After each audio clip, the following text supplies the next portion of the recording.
Jiho stepped off the transport shuttle and immediately felt the cold metal floor beneath his boots. The station was quiet. Too quiet for a place that was supposed to house children. He adjusted the bag on his shoulder and walked toward the main corridor.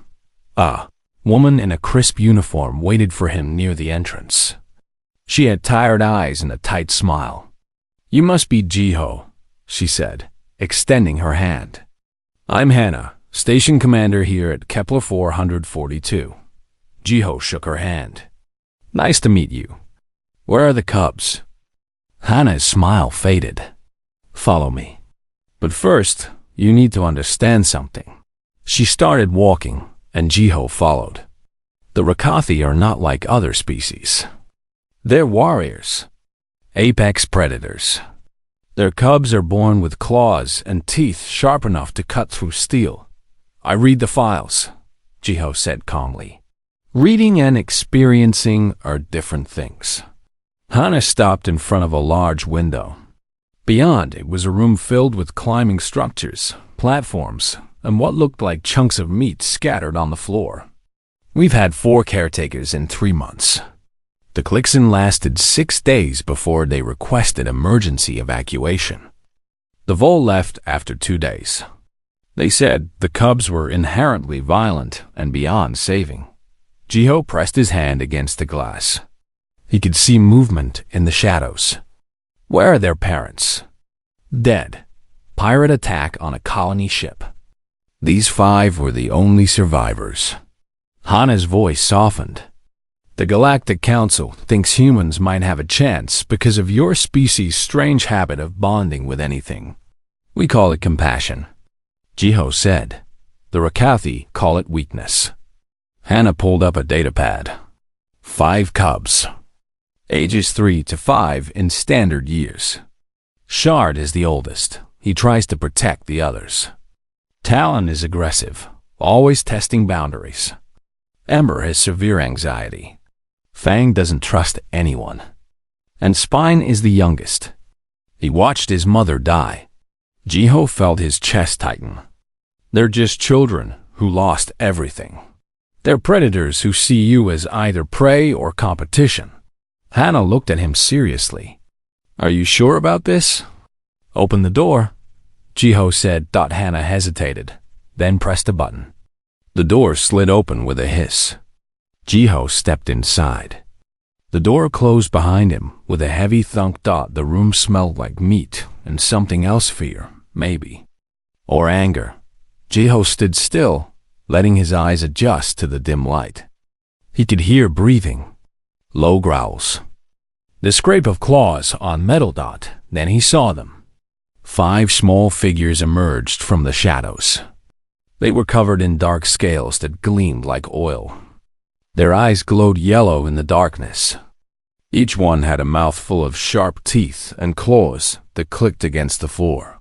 The largest one, Shard, probably stepped forward. He was maybe 3 feet tall, but the way he moved was pure predator. He opened his mouth and hissed. It was a sound designed to terrify. The other cubs joined in, creating a chorus of threatening noises. Jiho didn't move. He just watched them. Shard came closer. His head tilted, confused. Most creatures ran when Rakathi cubs displayed aggression. This soft-skinned thing just stood there. Talon darted forward, trying to get behind Jiho. A classic flanking maneuver. Fang moved to the left. They were trying to surround him. Jiho slowly lowered himself to the floor. He sat cross-legged, making himself smaller, less threatening. He placed his hands in his lap. The cubs stopped. This was new. This was wrong. Prey didn't sit down. Prey ran. "Hello," Jiho said softly. "My name is Jiho. I'm going to be staying with you for a while." Shard hissed again, louder this time. He raised his small clawed hands and bared all his teeth. It was a threat display that would make grown warriors step back. Jiho smiled gently. "You're very fierce. I can see you're trying to protect your siblings. That's good. That's brave.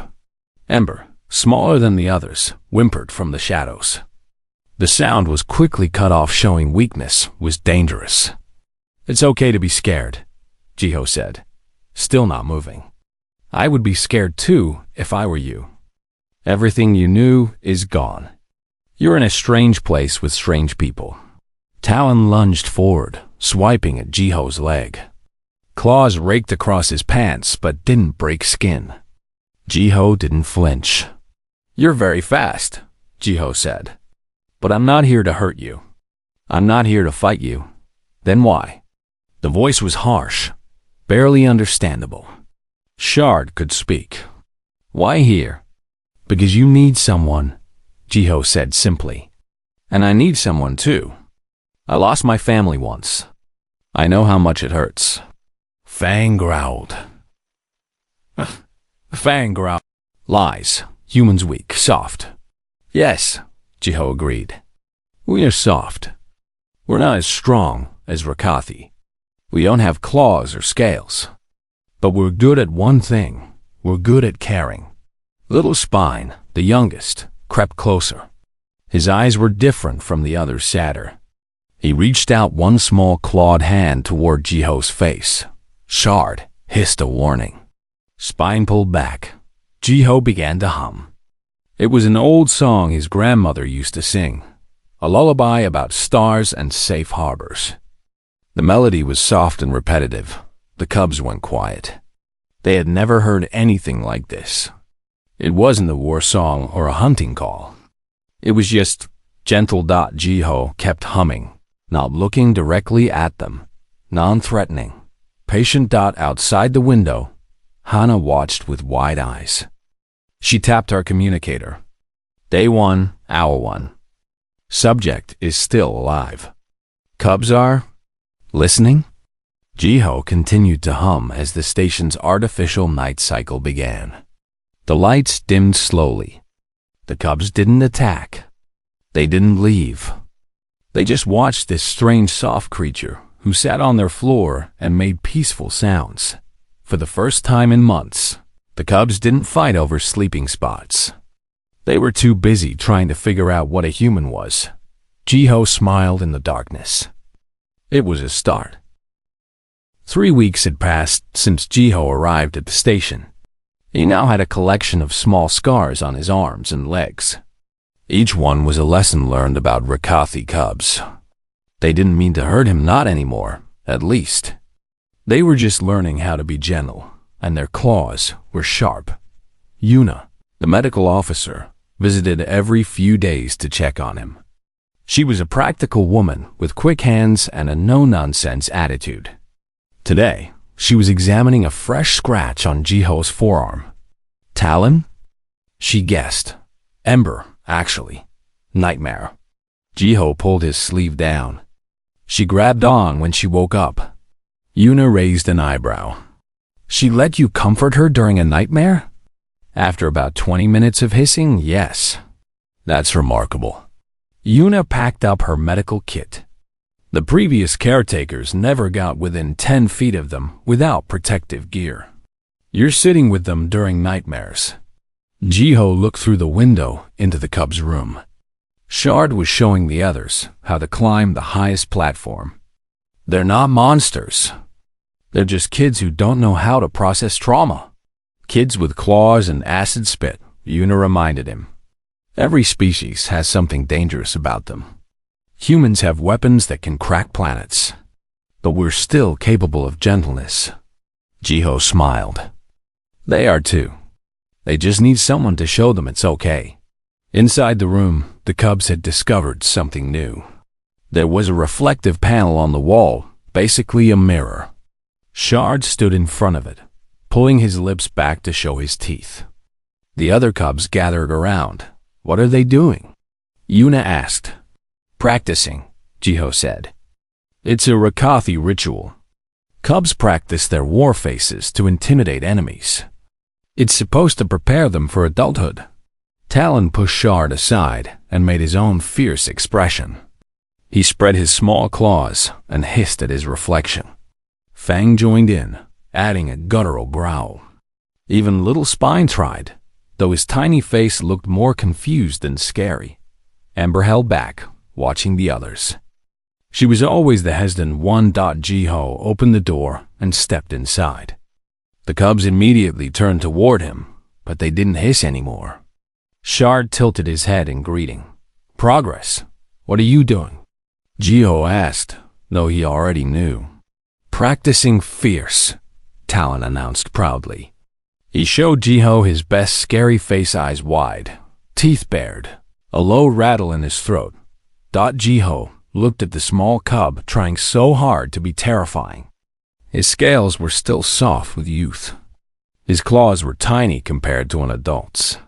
He was making the fiercest expression he could manage, desperate to prove he was strong. And Jiho chuckled. It was a soft, warm sound. Not mocking, but genuinely affectionate.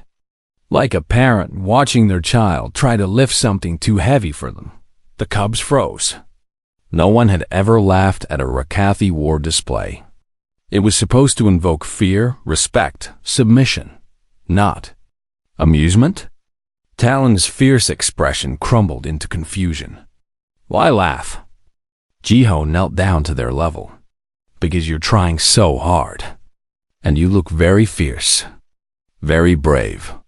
He reached out slowly, giving them time to pull away. Shard didn't move.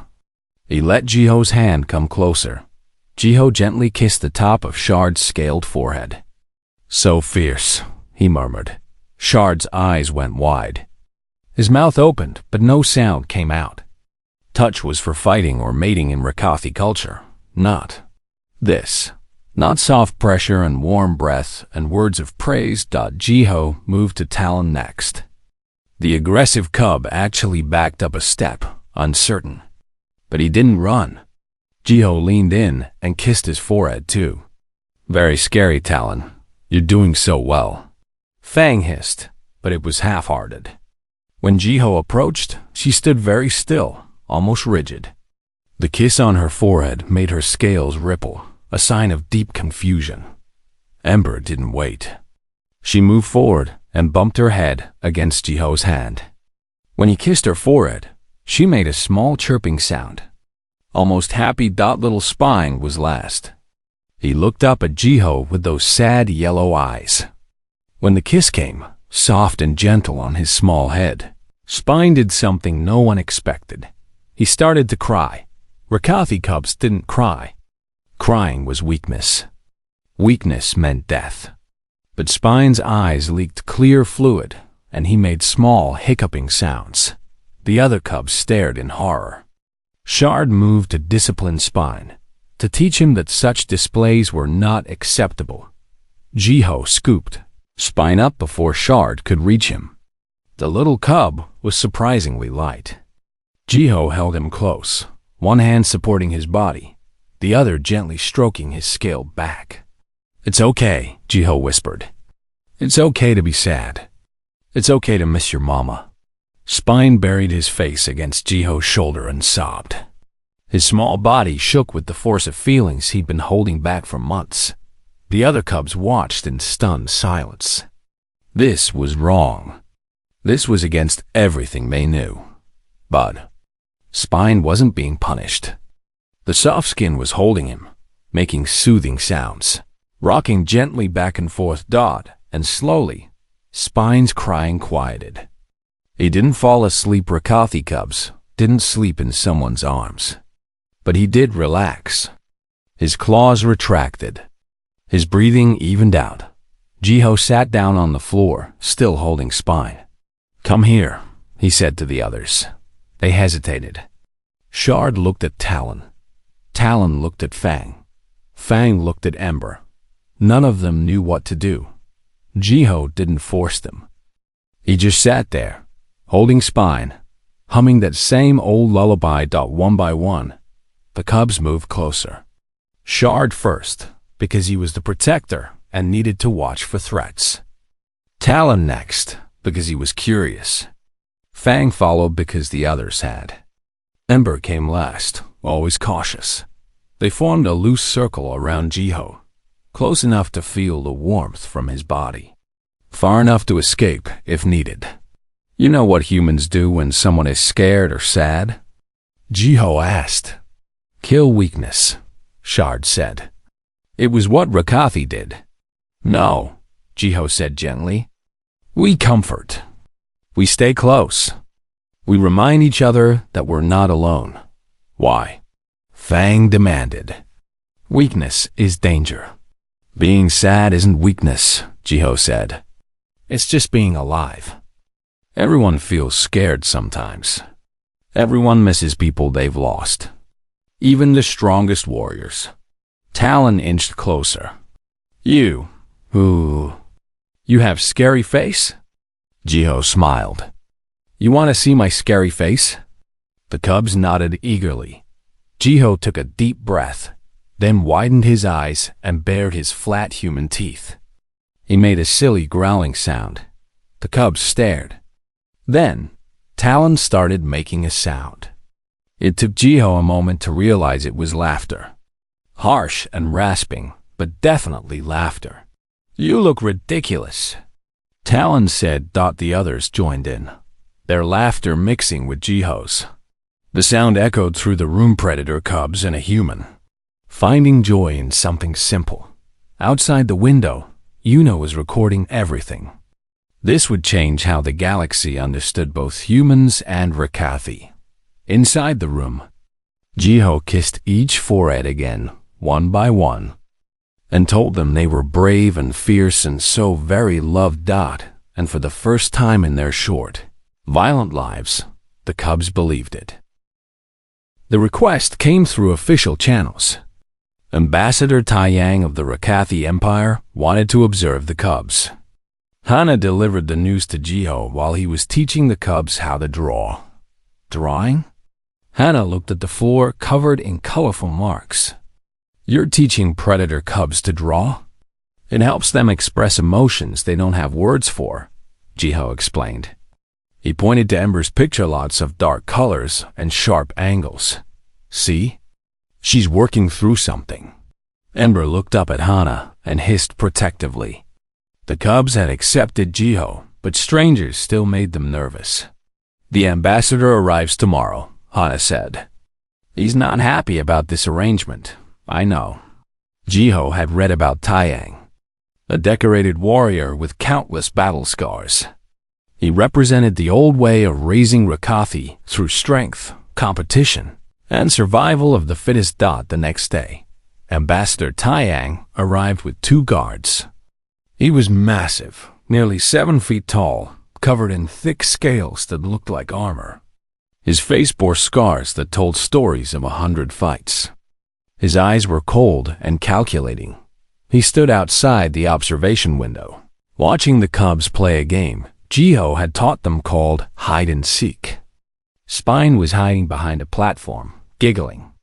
Talon was counting, his eyes covered with his own hands. What is this? Taiyang's voice was like gravel scraping metal. A game, Jiho said, standing beside him. It teaches patience, strategy, and cooperation. It teaches them to be prey, Taiyang growled. Hiding is for the weak. Hiding is also a valuable combat skill, Jiho counted calmly.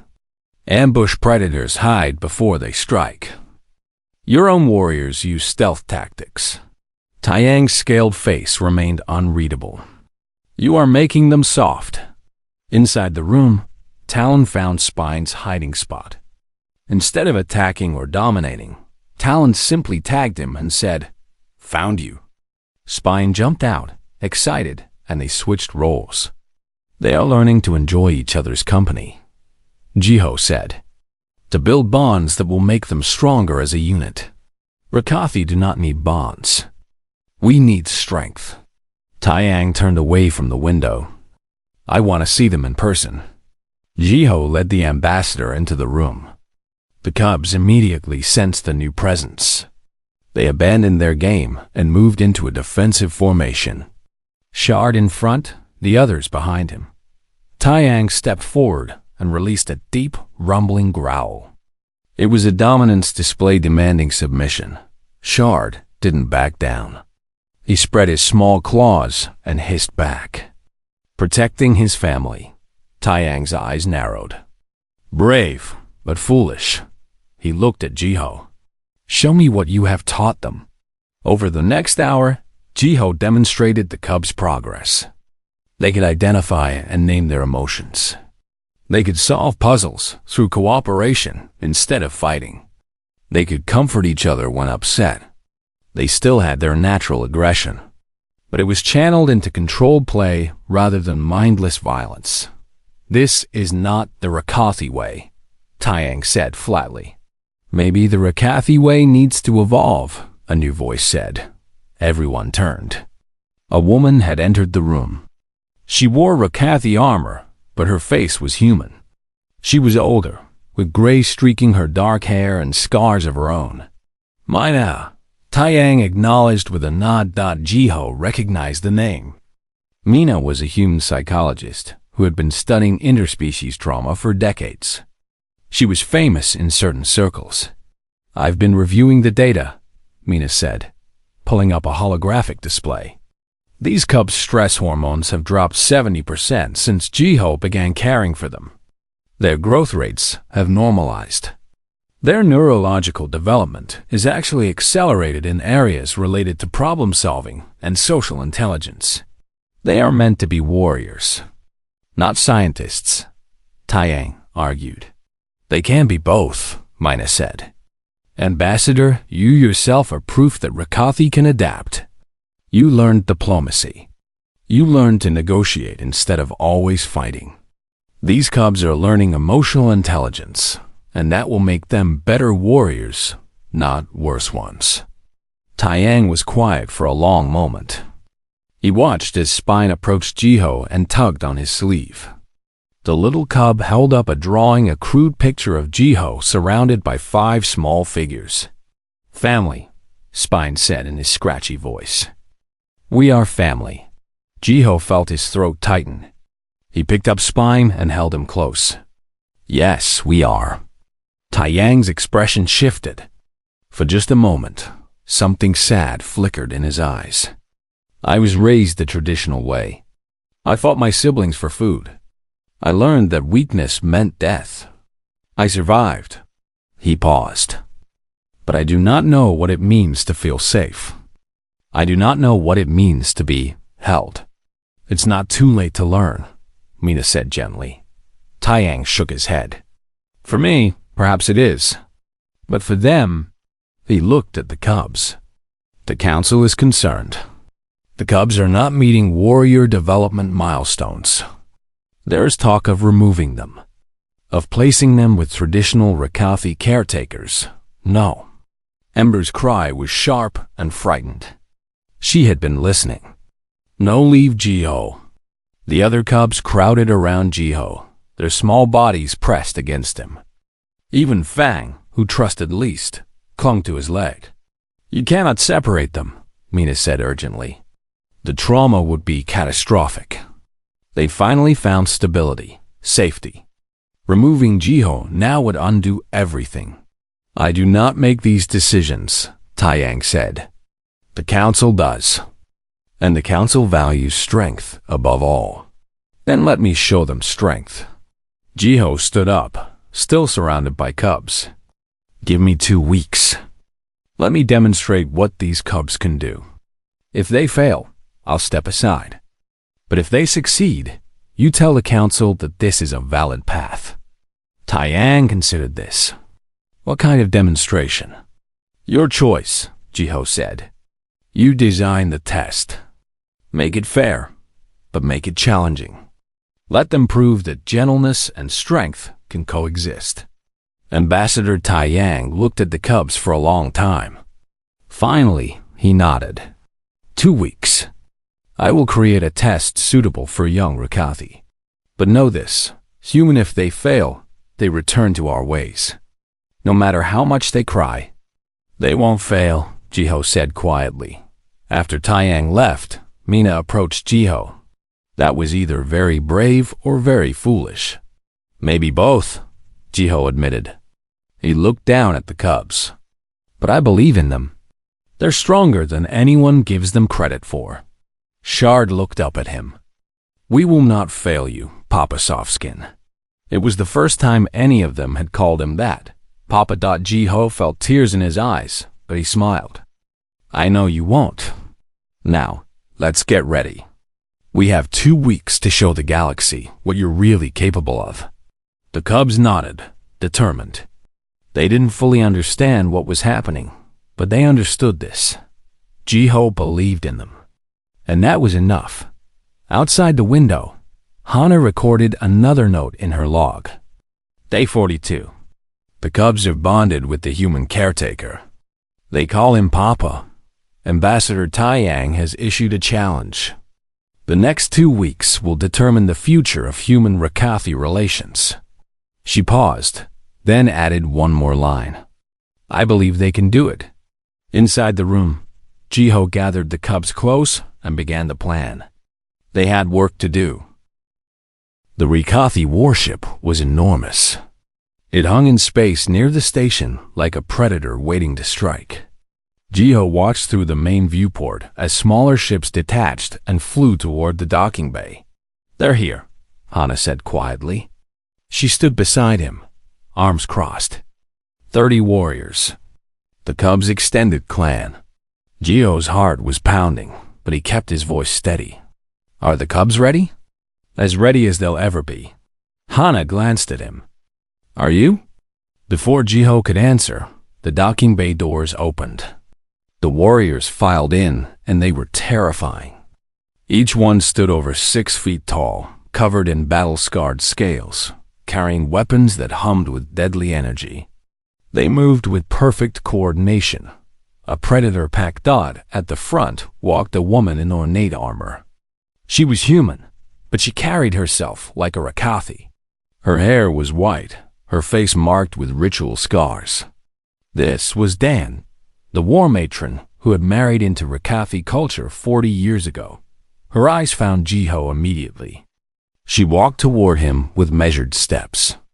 The warriors parted to let her through. You are the human raising our cubs, Dan said. Her voice carried authority. Yes, ma'am, Jiho replied. Dan studied him for a long moment. Then, surprisingly, she smiled. You're scared. Good. You should be. These are not your people. But the cubs are my responsibility, Jiho said firmly. Something shifted in Daeon's expression. Respect, maybe. Show me.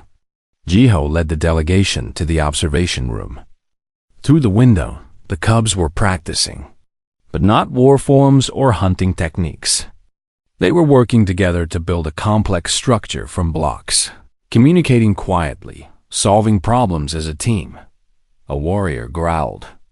What is this? Where's the combat training? Watch, Dan commanded Dot as they observed. Shard directed the others.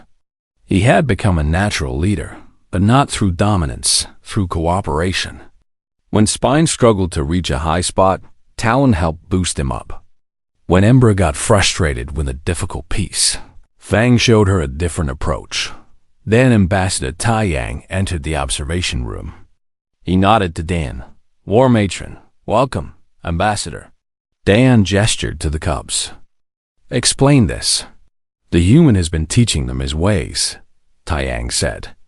Today, they will be tested. They will demonstrate if softness has made them weak or if it has made them strong in new ways. Dan raised an eyebrow. I am interested to see this. The test took place in a large chamber that had been specially prepared. There were obstacles, puzzles, and challenges designed for young Rakathi. Ambassador Taiyang stood at the center. The cubs will complete 5 tasks, he announced.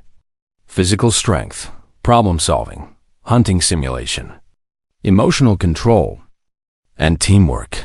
He looked directly at Jiho. These test both traditional skills and what you have taught them. The cubs entered the chamber. They saw the crowd of adult Rakathi and immediately moved into a defensive cluster. Spine whimpered and reached for Jiho. Jiho knelt down. Remember what we practiced. You are fierce. You are smart. You are a family. Show them. Shard nodded. He touched his forehead to Jiho's, a gesture of trust. The other cubs did the same. Then, they turned to face the challenges. The first task was strength. Each cub had to move a heavy weight from one platform to another. It was designed to be difficult, even for young Rakathi. The warriors expected them to struggle individually. But Shard organized them differently. They worked in pairs, helping each other, distributing the weight. What should have taken 20 meds took 7. The second task was a puzzle, a complex lock that needed to be opened. Fang, who had been practicing problem-solving with Jiho, approached it carefully. She studied the mechanism, tried different approaches, and eventually solved it. No aggression, just intelligence. The hunting simulation was next. A holographic prey animal appeared, fast and unpredictable. The cubs had to catch it. They moved as a pack, but not the way traditional Rakathi would, fighting for dominance. Instead, they communicated. Shard drove the prey toward Talon. Talon herded it toward Ember. Ember led it into a trap set by Fang and Spine. Perfect coordination. The warriors began to murmur. This was different. The fourth task was hardest. Emotional control. Each cub was isolated and exposed to stressful stimuli, loud noises, flashing lights, simulated threats. The goal was to see if they would panic or maintain composure. Ember, who had severe anxiety, was first. Jiho watched, barely breathing. The lights flashed. The sounds blared. Ember's scales rippled with fear, but she closed her eyes and did what Jiho had taught her. She breathed slowly. She named her emotion. I am scared, but I am safe. She remained still until the test ended. One by one, each cub passed the emotional control test. Little Spine even fell asleep during his, trusting that he was protected. The final task was teamwork, a challenge that required all 5 cubs to work together simultaneously. They had to navigate a maze with multiple paths, and only one path was correct.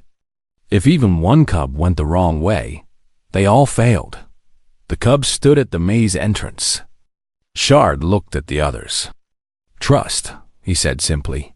They moved through the maze, calling to each other, sharing information, adjusting their paths based on what others discovered. When Talon hit a dead end, he didn't rage or attack the walls. He simply backed up and tried another route, warning the others. They completed the maze in record time. Silence filled the observation room. Then Dayan began to laugh. It was a deep, genuine sound. Incredible. They fight like a pack, but they think like a colony. I've never seen young Rakathi move with such unity. Ambassador Taiyang nodded slowly.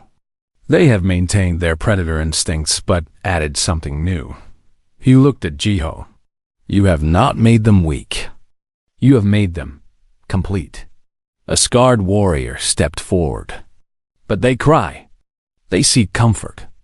This is not our way. Dayan turned to face her clan. Our way has made us strong warriors, but it has also made us isolated, untrusting, unable to form lasting bonds even with our own families. She looked back at the cubs, who were celebrating their victory by hugging each other. These cubs have something we have lost. They have each other. Warmutron, another warrior, protested. If we raise cubs this way, they will be vulnerable, will they? Dan challenged. Look at them. They are fierce when they need to be. They are intelligent. They work as a perfect unit. And most importantly, they would die to protect each other. Not because of dominance, because of love. She walked to the window and placed her hand on the glass. The cubs looked up and saw her. Little Spine waved. Dayan's eyes glistened. I was raised the traditional way. I fought. I survived. I became war matron. But I never knew gentleness until I met my human husband. She turned to face the delegation. What if we could give our cubs both? Strength and softness. Ferocity and love. You propose we change our entire culture? A warrior asked. I propose we let them choose, Dan said. The cubs can return to our world, but Jiho comes with them. Jiho's eyes widened. What? Dan smiled at him. You will become the first human pride tender. You will teach our people what you have taught these cubs. If they reject it, you may leave. But if they accept it, she paused. You may change our species forever. The cubs had run to the observation window. They pressed their small hands against the glass, looking at Jiho with hope and trust. Papa Softskin? Spine called out. We did good? Jiho felt tears streaming down his face. He pressed his hand to the glass, matching Spine's. You did so good. I'm so proud of you. Shard's voice was clear. You come with us? You stay with family? Jiho looked at Hana. She nodded, smiling despite her own tears. He looked at Mina, who gave him a thumbs up. He looked at the cubs, his cubs waiting for his answer. Yes, Jiho said. I stay with family, always. The cubs erupted in excited chirps and growls. The warriors watched in amazement as the fierce predator cubs danced and celebrated. Not because they had proven their strength, but because they would not be separated from the soft-skinned human who had shown them love. Dayan placed her hand on Jiho's shoulder. Welcome to the Rikathi Empire, Pride Tender. You have much work ahead of you. Jiho nodded, still crying, still smiling. I'm ready. The Rikathi homeworld was beautiful in a harsh way. Red stone mountains reached toward a purple sky. The air was hot and dry. Jiho stood on the landing platform, watching the twin suns set, and wondered what he had gotten himself into. Overwhelmed? Dan asked, walking up beside him. A little, Jiho admitted. The cubs were exploring their new quarters nearby, supervised by Yuna, who had volunteered to come along. I'm one human on a planet of warriors. You're one human who changed 5 impossible cubs, Dan corrected. Word has spread. There are already 30 families who want to see your methods. Jiho looked at her in surprise. 30? Dan nodded. We have many orphan cubs, many damaged by war. Traditional raising works for some, but others. She paused. Others need what you offer. Over the next 3 months, Jiho established what they called the Soft Strength Academy. It was a strange building by Rikathi standards, full of soft surfaces, colorful walls, and toys. Mina helped design the curriculum. Yuna handled medical care. Hana visited monthly to document progress. The first class had 12. Cubs all considered failures by traditional standards. Too anxious. Too aggressive. Too traumatized. Jiho treated them the way he treated his original 5, with patience, gentleness, and unconditional positive regard. The results were remarkable. Within weeks, cubs who had been violent began to calm.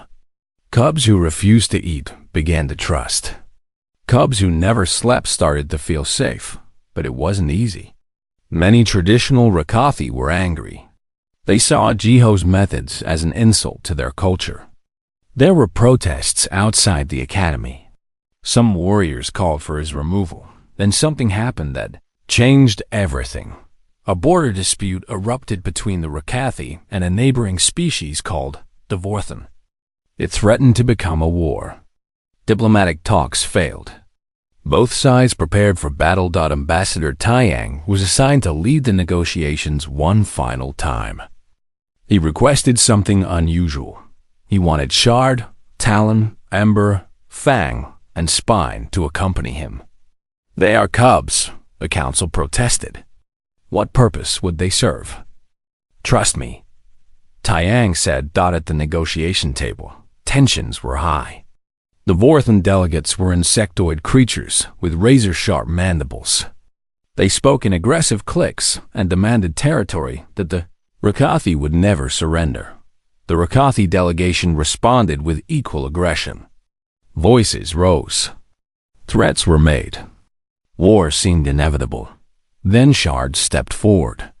He was now 7 years old, still young but growing. He looked at both sides and spoke clearly. "Fighting is easy," Shard said. "My people know fighting. We are born for it. But fighting means death. It means cubs like me lose their parents. It means families break." He gestured to his siblings. "We lost everything to violence. We were alone, scared, angry." Ember stepped beside him. "We thought strength meant never crying, never caring, never showing weakness." Talon continued. "But we learned something new. Strength is also protecting those you love. It is also choosing peace when you could choose war." Fang added, "It is understanding that the other side also has families, also has cubs, also has reasons to fight." Little Spine, now not so little, finished. "Please do not make more orphans like us. Please try to understand each other." The room was silent. The Vorthan lead delegates' mandibles clicked slowly, a sign of deep thought in their culture. "Young ones," the Vorthan said finally, "you are Rakathi, yes? Born to conquer?" "We are Rakathi," Shard agreed. "But we are also raised with love. That changes what we choose to conquer. We conquer our own anger, our own fear, and we help others do the same." The Vorthan delegate turned to Ambassador Taiyang. "These are your cubs?" "They belong to a human called Jiho," Taiyang said. "He teaches them what we Rakathi have forgotten, that strength and compassion are not enemies." The negotiations continued through the night, and in the morning, a treaty was signed. Not through threats or displays of power, but through understanding. The cubs' words had reminded both sides of what was at stake. When they returned to the homeworld, the cubs were celebrated as heroes. Not for fighting, but for preventing war.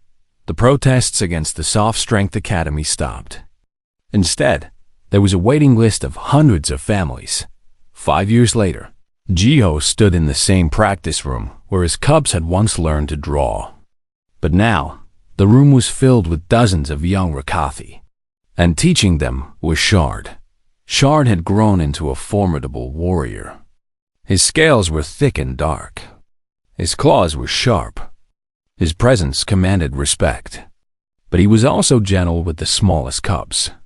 "Now practice your fierce faces," Shard instructed. The young cubs stood in front of mirrors, making their fiercest expressions, hissing, growling, baring tiny teeth. Shard watched them with a gentle, smiling expression that still looked strange on a Rakathi face, but was becoming more common. He walked among them, observing each cub's attempt. One small cub was trying so hard. Her scales were still soft, her claws barely sharp. She pulled her lips back and made the fiercest face she could manage. Shard looked at her, and he chuckled. It was a soft, warm sound. The cub's fierce expression crumbled into confusion. "Why laugh?" Shard knelt down to her level. "Because you are trying so hard, and you look very fierce, very brave." Then, gently, he leaned forward and kissed her forehead. "So fierce," he murmured. The little cub's eyes went wide, exactly as Shard's had years ago when Jiho first showed him gentleness. From the doorway, Jiho watched with tears in his eyes. Beside him stood Dayan, Ambassador Taiyang, and Mina. "He learned well," Dayan said softly. "They all did," Jiho replied. He watched as Shard moved to each cub, offering the same gentle affection that had once changed his life. Talon ran a combat training program for young warriors, teaching them that true strength included knowing when not to fight. Ember led support groups for traumatized cubs. Fang taught problem-solving and strategy. Spine, the youngest, had become a bridge between species. He worked with the Galactic Council to establish care programs across multiple worlds. The council wants to speak with you, Taiyang said. There are 47 species requesting human childcare specialists. They want to establish programs like yours across the galaxy. Jiho nodded slowly. It's bigger than I ever imagined. You gave the galaxy something it did not know it needed, Mina said. You proved that love is not a weakness. That gentleness can coexist with strength. That every species, no matter how fierce, has cubs who need to feel safe. Hannah had been recording everything from the start. Her documentation had spread through human worlds. Thousands of humans were now training to become interspecies caretakers. They called themselves Pride Tenders in honor of Jiho's title. What you started here, Hannah said. It's changing how species see each other. Not just Rakathi, everyone. That evening, Jiho's 5 cubs, now young adults, gathered for dinner. It was a human tradition they had adopted. They sat around a table, sharing food and stories. Remember when you first arrived? Talon asked, laughing. We tried so hard to scare you. You were terrifying, Jiho said with a smile. Absolutely fierce. But you kissed our foreheads anyway, Ember said softly. No one had ever done that before. You taught us that being strong means protecting what you love, Shard added. That has made us better warriors than we ever would have been the old way. Spine looked at Jiho with those same eyes that had once been so sad. Now they were bright with purpose. You gave us a family when we had nothing. You gave us hope. Jiho felt his throat tighten. You gave me purpose. You taught me that love can bridge any difference. That every being, no matter how different, needs the same things: safety, belonging, and someone who sees their worth. Later that night, Jiho walked through the academy. In one room, cubs slept peacefully, some curled together, some alone, all safe. In another room, young Rakathi practiced meditation techniques. In another, they painted and drew. He found Shard in the original practice room, looking at the mirror. Practicing your scary face? Jiho asked with a smile. Shard turned. No, remembering. He gestured to the mirror. I remember standing here, trying so hard to be fierce, trying to prove I was not weak. He paused. You saw through all of that. You saw scared cubs who needed love. Jiho stood beside him. You were always fierce, Shard, but you were also always worthy of love. Both things were true. Shard placed his large clawed hand on Jiho's shoulder. You are aging, Papa Softskin. Humans do not live as long as Rakathi. I know, Jiho said quietly. When you are gone, we will continue your work, Shard promised. We will teach others what you taught us. We will make sure every cub of every species knows that they can be both strong and gentle, both fierce and loving. Jiho smiled through his tears. That is all I ever wanted. They stood together in silence. Human and Rakathi, father and son, looking at their reflection in the mirror. The next day, Jiho gave a speech that would be remembered across the galaxy. He stood before representatives of dozens of species and spoke simply. The fiercest guardian is one who knows what gentleness feels like. The strongest warrior is one who fights to protect, not to destroy. The bravest being is one who chooses love even when hate would be easier. He looked at his 5 cubs, now accomplished adults, who were changing their world. These truths are universal. They apply to every species, every culture, every world. And they all begin with one simple act: seeing another being's pain and choosing to help rather than hurt.